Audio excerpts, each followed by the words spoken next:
he got me in Drake's case, and I said, dog, you know I've put people on stream that accuse Drake of whatever. You see, that's the thing that, I stand full steadfast on that. I put somebody on my stream named Julian. He said Drake scammed him of millions of dollars. Then you had the K-bots who said Drake killed him. You don't think that that's a problem, though, that you're putting people on a platform that have information, quote unquote, that you can't verify or validate? That's why somebody sent me hate before when I said in that hip-hop streamer video that I think he could do way more with his platform and prioritizing music over drama, when the drama can get you into problems where you encounter misinformation. So just stick to what is verifiable, what's easy to validate, but you just admitted to just bringing anybody on if they have an accusation potentially.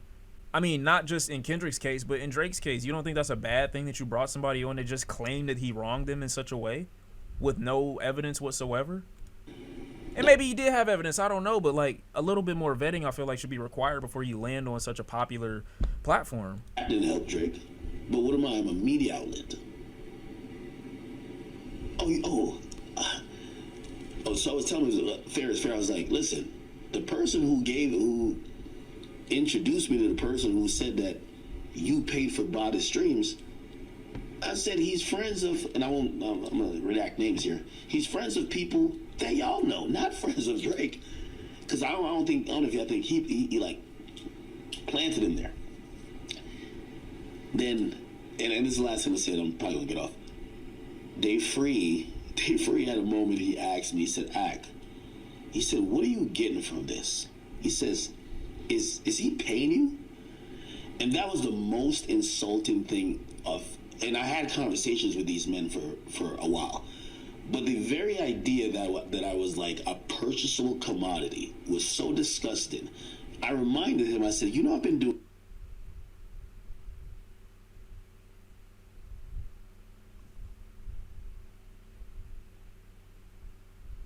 There's like so much wrong with that. Brother.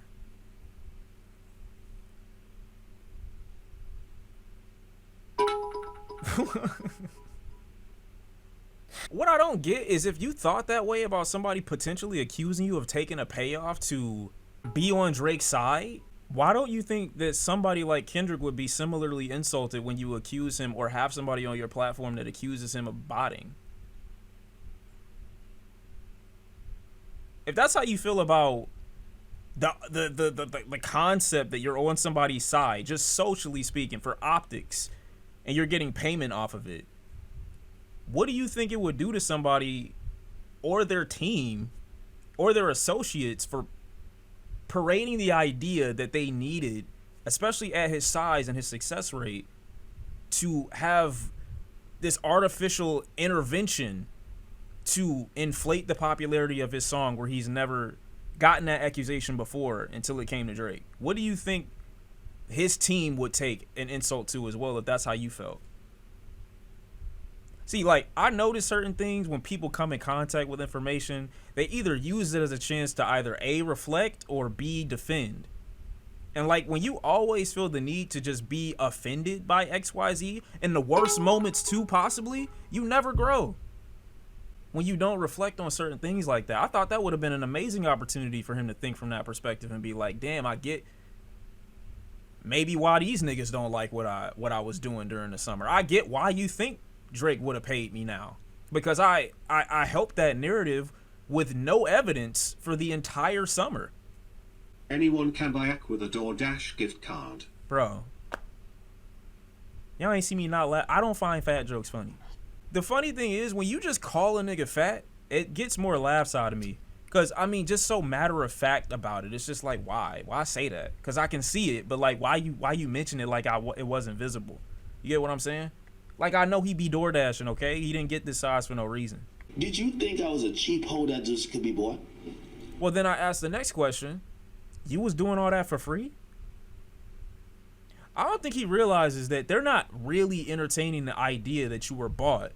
But it makes more sense if you were bought, because it would be like, okay, at least if you got a bag, at the end of the day, I don't like it, but I respect it. money is the motivator at the end of the day. But you now coming out to be like, oh yeah, nah, I did all that for free? Nigga. Word? It's so many things that come with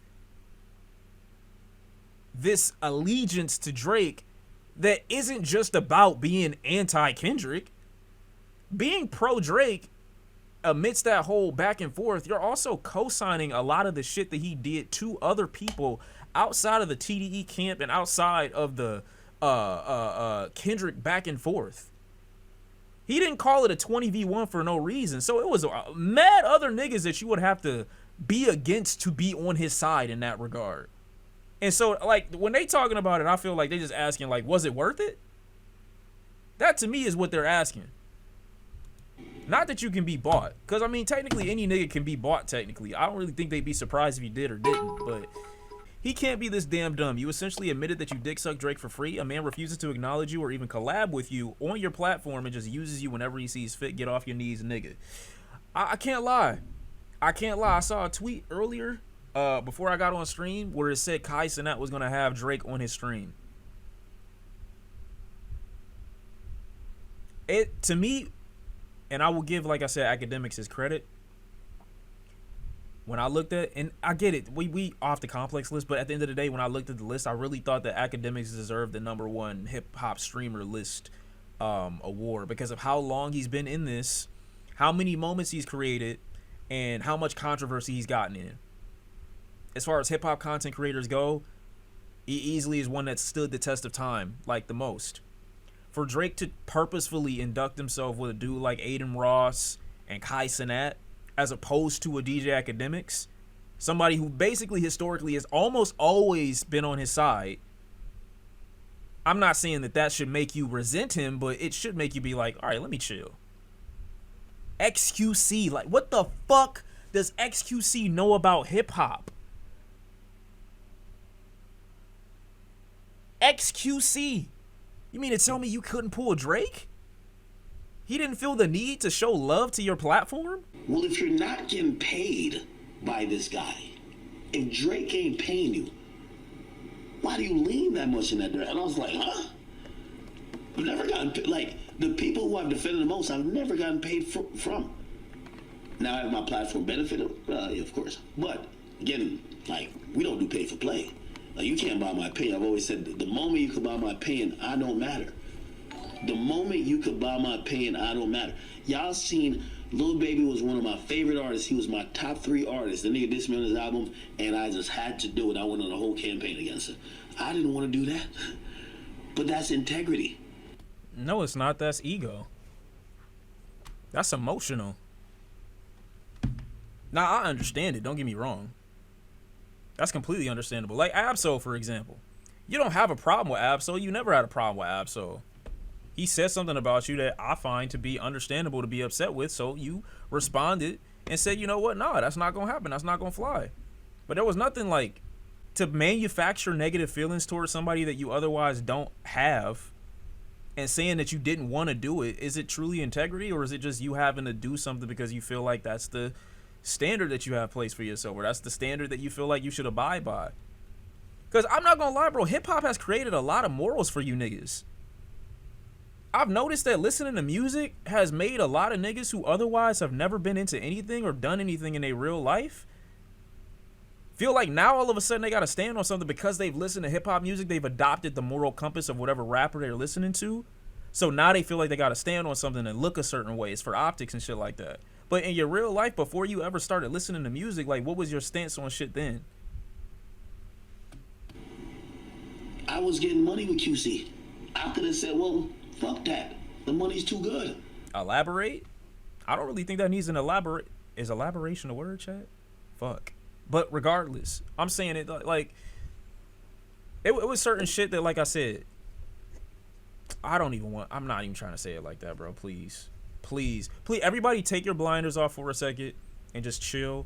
What I'm saying has nothing to do. It involves me, obviously, but it's not about me specifically. What I'm saying is there are certain things that you could live and die for, is all I'm saying. And I was told to stay away, especially when I was younger. I was told to stay away from too much entertainment, whether it was rap, whether it was hip hop, whether it was, what they do in film or in movies, to not get the wrong idea and take these ideas that are put within entertainment and just to take them at face value, because 90% of them don't live what it is that they say. My moral compass came from where I grew up, the people I was around, the situations I've been in, XYZ. So did everybody else around me. We didn't get, if somebody smacked the shit out of you or they disrespect you, you go kill them or some shit like that. We didn't get that from a hip hop song, is all I'm saying. I don't have to say we. Never mind. I won't even say we. They didn't get that from a hip hop song. So when I'm seeing people like Akademiks, and I know what happened when a nigga called you a bitch to your face and your response was in what sense, or that one dude, the fat nigga from what's that show called, No Jumper? You got spat on, and instead of rushing a nigga, you spit back from across the table. Like, that lets me know certain things. I'm not saying you a hoe, but niggas hold you. That's all I'm saying. I'm not saying you a hoe, but niggas did hold you. And your response then wasn't relative to like the response that you're having to certain shit like right now, is all I'm saying. So I don't really think the stance that's being taken here when you talk about like maybe a Lil Baby and you having to have friction with him, or even a Meek Mill or whoever else may say something and you got a problem with it. Like, there's nothing wrong with not liking people that don't like you, but this like, now I gotta create this enemy in my mind. I don't think that's necessary. I don't think that's necessary. A nigga spit on me, I'm killing him. That was Flacco. That's what I said, the fat nigga from No Jumper. I wasn't talking about Akademiks. But I'm saying in certain contexts, you see what morals they create. You know what I'm saying? And it's a lot of the time generated based off the things that they consume and not based off the environment that they were raised in or the things that they naturally believe themselves. You know what I'm saying? I like Drake, and he's my favorite rapper. And anytime my favorite rapper is going against another person, if he's my favorite rapper, I'm going to say my favorite rapper is going to win. But you guys lost communications with us at that time because you, again, whether I preferred Drake or not, if you choose to not clear anything up, like today we're talking, they mentioned a few things I didn't know. He said, and this is media now, chat. Somebody can come out with a story. It reached the person that has the platform of an Akademiks, and he say, because you didn't clear it up, well, I guess it is what it is. Like, there isn't a phrase like journalistic integrity for a reason. You don't have to post everything you hear or repeat everything you hear. And you choose not to. I swear to God, bro, if y'all keep putting Logic 1-800 suicide hotline shit in my shit, this will be a whole different vibe. Involve yourself in clarifying the narrative. The narrative gets written without you. It always happens like that. I'm in the media. I know how it goes. You're helping write the narrative, though. He's making it seem like it's just existing, and he's watching it get created. A part of it doesn't exist without you. So, hopefully, my stance won't change. Drake's my favorite rapper. It won't change ever. Okay, even if me and Drake beefing, come on, bro. Well, depending on what beef. What I don't know. And I'm gonna ask Drake. I'm like, Drake, is this true? He says you should have heard this nigga Drake, what he was saying to us before we whipped his ass. This is what he told me. I said, what do you mean? Now, I'm gonna be honest with you. I never really knew Drake speaking to anybody. Like, Drake has told me he hasn't spoken to Dot directly, but I didn't know about if he spoke to anybody else in and around Dot. This is bad, bro. This is really bad, only because it's like both sides know that they can use you. It's like, damn, bro, you just like you the pass around right now. This is the same thing that I just said you shouldn't do. would just go around and throw information out there that you couldn't verify, and you went back to your platform and just start spewing off at the mouth and saying that this is what happened. And maybe you didn't say, of course you throw allegedly in front of it. You gotta throw allegedly in front of it. But you just throwing it out there, it's the same thing on the other side. And I wouldn't even, you know what? I wouldn't even be mad if the people he had the conversation with baited him into having this conversation on his stream by saying, do you be doing that all for Drake? Like, is he paying you?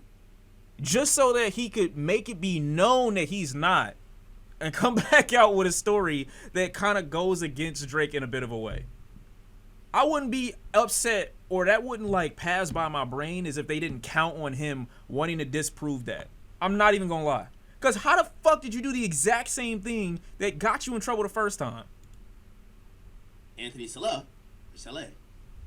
I'd have been like, bro, show me a text message or something that I could at least bring to my platform or something. Like, I don't know.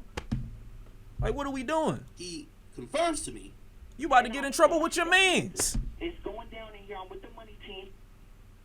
Cat man, I appreciate you with the prime. You about to get in trouble with your mans. Now he really not gonna come on stream. Yes, Drake was sending me voice notes talking crazy like he's a mob boss. That's what he says. He says Drake is saying to him, Drake is saying shit like, yo, I'm gonna done you, like just talking crazy like, yo, you niggas is washed. Show me the voice notes. I'm not going back to my platform unless you bring me the notes. Dead ass. I'm not going back until you show me the evidence. I need that. Don't talk to me about shit that I can't verify. Now, does that sound like something Drake would do 100%? I believe it.